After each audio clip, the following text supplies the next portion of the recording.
hear me?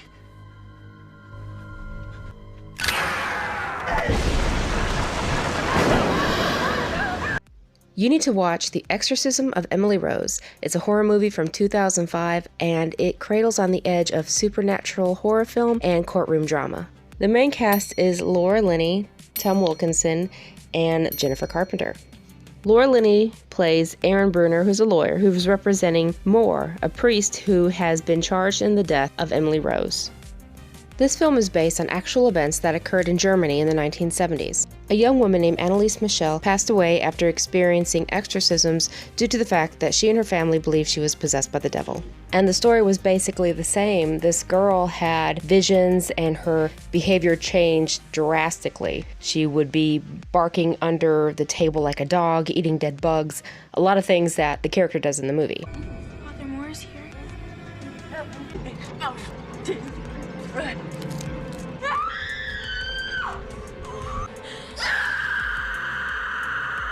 Obviously, real life is a lot sadder because this actually happened to somebody, and yes, her family thought the best option was to have an exorcism. Well, they attempted that. Her health got worse and worse, and she eventually did die in real life. So technically, yes, this is pretty much based on a true story, but what this film does is bring up the possibilities. And so you can go in it being really realistic and say, okay, this girl had a mental problem. Her parents thought that due to their religious beliefs, exorcism was the correct route. And then you have the spiritual side or the supernatural side. Supernatural? No, supranatural. That's like a whole other level above super. Which would mean that she was possessed by the devil. So during the court case, the prosecution brings up the fact that Emily had a mental disorder. She was possibly schizophrenic, I believe is what they mentioned, and that she had seizures. And then you have others supporting the priest saying that they believe that she was possessed. I must say that's quite a laundry list of disdain. I don't think possession is a typical experience. It is a scientifically verified, culturally universal one. And another note they brought up is that even if she wasn't possessed, if Emily believed that she was possessed, this exorcism might help with her coping and believe that she is okay now, and that might help with the process of her getting better. And one of the things that I really appreciate about this movie that I really haven't seen in most other movies, to be honest, is that it allows you to come to your own conclusion. And there is some really freaky imagery in this. Jennifer Carpenter, man, she is perfect for this. But these faces that she made... That's kind of creepy. They didn't add a bunch of makeup or prosthetics to her face. I think they might have put in some contact lenses, but this is all Jennifer Carpenter. The devil in the flesh. Like, this is her face. She just contorts her face. And, you know, as much money as they spend on CGI in movies, they don't have to.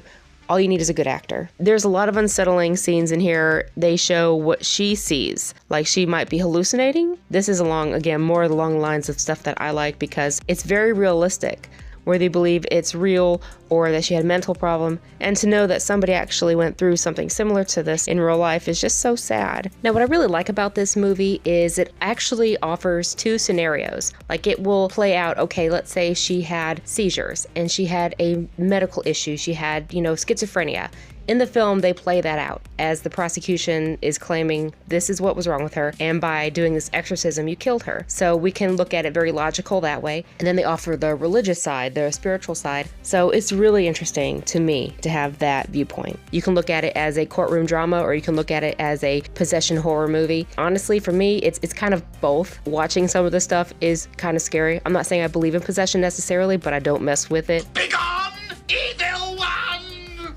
So the whole movie basically takes place after the death of Emily Rose. We know that she has died, and so that is not a spoiler at all. I'm not giving anything away. We basically just look back and see what happened to her. It's all left to your interpretation of what you believe happened in the film, which to me is really great. I mean, I do love a concrete ending, like I do want answers, but I also like a film that makes you think. I mean, that's the whole point of a film, is to make you feel something, to give you some emotion. She said the Virgin Mary spoke to her in the middle of a field. Yes. Please continue. Why do I suffer like this? Why did the demons not leave me tonight? You will suffer greatly, but through you, many will come to see that the realm of the spirit is real. The choice It's yours. Not much choice. One of the things that is brought up is 3 a.m. And I don't know if you've ever seen any other horror movie, but a lot of them mention 3 a.m. And there is a scene where Erin wakes up at 3 o'clock in the morning, and so she's a little startled.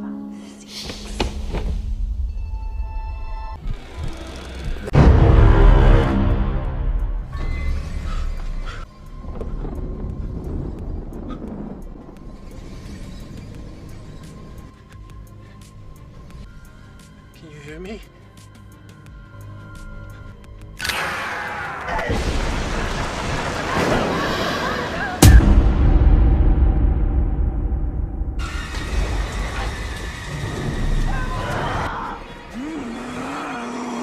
An alien! That was freaky. What's the word? Word was with God. Word was the And word. the word What was the God. word it was. The bird. The bird is a word. The bird. The bird's a word.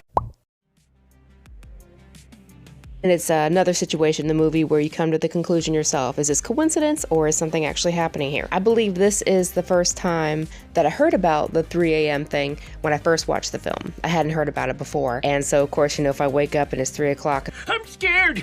I mean, the only time I really get up exactly at 3 o'clock in the morning is maybe, my dog jumping out of bed or my cat throwing up. And if you have cats, you know what I'm talking about. Apologies. Hairball. Meant no offense. So speaking of cats, I gotta show you this one scene. It's supposed to be scary, but it just makes me laugh.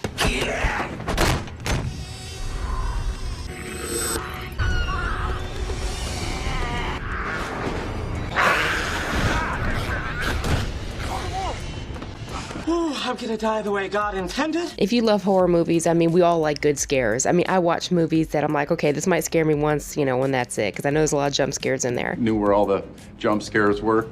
But horror movies that stick with me the rest of the day or the next day or make me think about it later, to me, those are good movies. And so that's why I'm suggesting that you watch Emily Rose from 2005, and I want you to get back and give me your opinion in the comments. Let me know what you thought of it. Let me know if you thought it was scary. It won't hurt my feelings if you say, oh, I wasn't scared at all. That's, your opinion. That's fine. You're wrong, but that's okay. No, I'm sorry. I'm joking. I'm being funny. I'm kidding. I'm always interested in hearing about other people's opinions on movies, especially horror movies, because, that's my thing. Thank you so much for watching. I really appreciate it. Have a good day. Bye.